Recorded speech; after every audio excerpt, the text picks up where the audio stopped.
That's the opening for The Walking Dead. Now we can start for real. It's your turn to go first today. What? You guys welcome us. Welcome us, damn it. Welcome us. Welcome us. Welcome us. Welcome from us to you. Welcome to JessNTay. Take two. Welcome to JessNTay. Welcome to another episode of JessNTay. I'm Tay. I'm Jess. So that's a little backwards. Everyone's seriously pissed off at The Walking Dead. It's kind of funny. Serious. It was super white and nerdy, but it was really funny. Anyways, so this week we met Negan. You already said it. Hey! Cut! So we were all wrong. We watched spoilers and it was horrible. I wish I hadn't, because this episode was an hour and a half of we kind of sort of knew what was going on. We were anticipating the Negan scene the whole time. So if anybody else watched the spoilers, is out for spoilers, they got to hear the last 10 minutes, just like we did, of the Negan scene. We cheated a little bit. I found it. She told me not to. I did it anyways. We were up for days. We were up and not sleeping for days. Literally for at least 3 days. So anxious. I was having like mini panic attacks just thinking about what was going to happen to our lovely gang of misfits. But I'm not going to lose months of sleep over it, I can tell you that. Yeah, because there was a producer that had said something about how it was probably going to be a cliffhanger, which it's The Walking Dead. When is there not a cliffhanger? We always know there's a cliffhanger, even though end of season, what was it, 4? Herschel died, but there's still a cliffhanger. What kind of calmed us down was that, well, what kind of calmed me down was, besides all the beer and whiskey I drank that night. Correct. Was the fact that the producers said, and like going into the episode, that they had not written season 7 episode 1 yet. So they didn't know who was going to die. They didn't know who they were going to kill off. The cast didn't know. Supposedly the cast still doesn't know. So, I mean, that gave me a little bit of peace, because at least you know that there's no resolution yet. So you never know. The script could be written and they could change it on the day everybody shows up to set.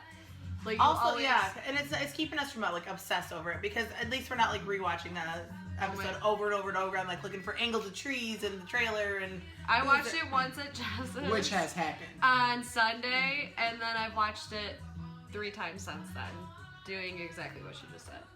Yeah, there's no point though. They don't know who it's gonna be, so how can you know who it's gonna be? Negan doesn't secretly know.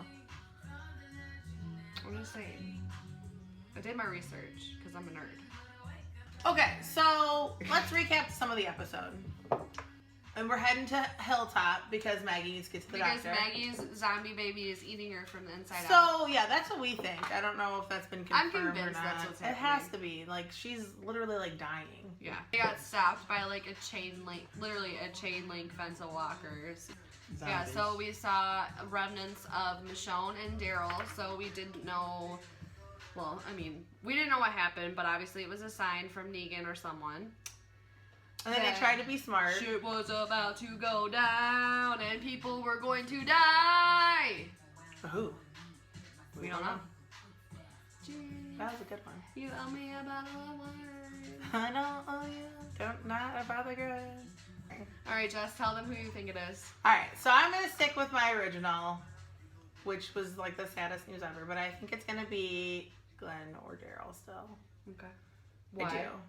I think it could be Glenn, because I think that they might try to stay true to the comics, and there's a whole story with Maggie, and if this zombie fucking baby doesn't kill her, that needs to happen, and this is what triggers it in the comics, so if it happened again here, it could still trigger it. It's not going to change anything. With that said, I think it could also be Daryl, because Daryl is Rick's right-hand man, and I think killing off Daryl is going to cause a downward spiral for Rick, which might make his story a little more entertaining again.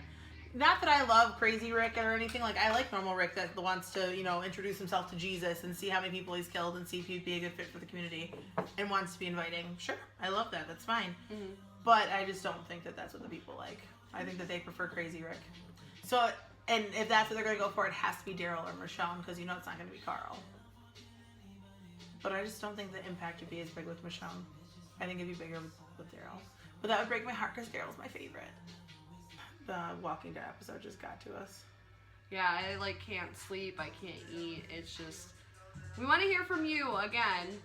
Who do you think it is? Maybe you have done your own mathematic equation as to trying to figure out who. Where were the trees in the RV and what position was everybody in? I was sitting there trying to pick out everyone and like from Rick on trying to decide like who was where. But then obviously they switched it all up. But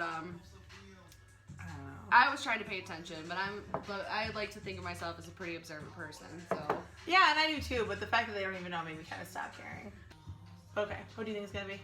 I will say this, that I would not be surprised if it was Daryl or Glenn. But true to my heart, who I think it's gonna be, I've said it from 20 seconds after watching the episode. I think it's Abraham. I think the fact, which I concluded this after talking to a couple of friends at work. Thank you, Danny. Thank you, Wayne. If you're watching, shout out to you guys. I think that Abraham's story has made a full circle. I feel like if his story were to end now, there would be many conclusions. There would not be anything hung up in the air. Of course, Sasha would be terribly heartbroken, but that's her story. Of course, Rosita would be terribly heartbroken as well, but that's her story as well. Like, Abraham as a person is whole again, or on his way to being whole. He's resolved a lot of things within himself.